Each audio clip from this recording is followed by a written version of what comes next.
நம்ம எல்லாருமே ஒரு கவர்மெண்ட் எக்ஸாம் வரும்போது சும்மா எழுதி பார்க்கலாம் அப்படின்னு சொல்லிட்டு தான் நானும் 2019 வந்து எங்கள் அப்பா சொன்னாங்க. அதனால எழுதினேன்.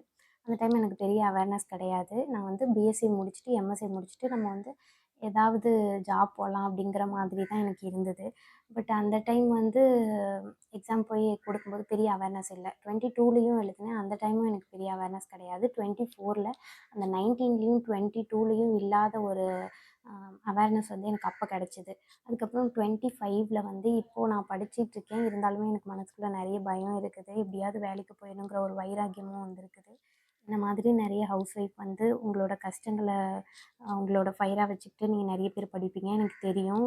நீங்கள் வந்து நல்லா படிங்க. All the best. நீங்கள் கண்டிப்பாக எக்ஸாமில் பாஸ் ஆவீங்க. இதே ஃபயரோடு நீங்கள் படிச்சுக்கிட்டே இருங்க.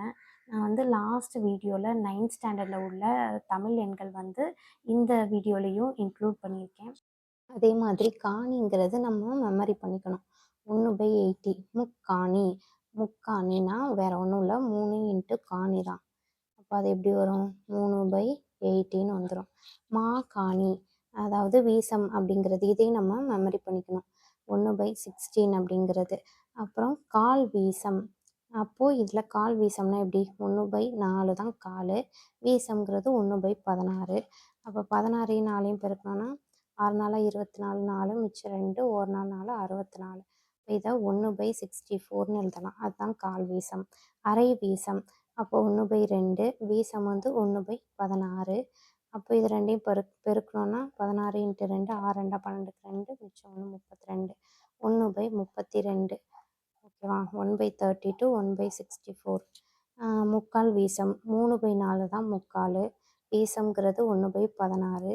அப்போ 3 ஏற்கனவே போட்டோம், 16 × 4 64. அப்போது 64 தான் ஆன்சர். 3 வீசம்.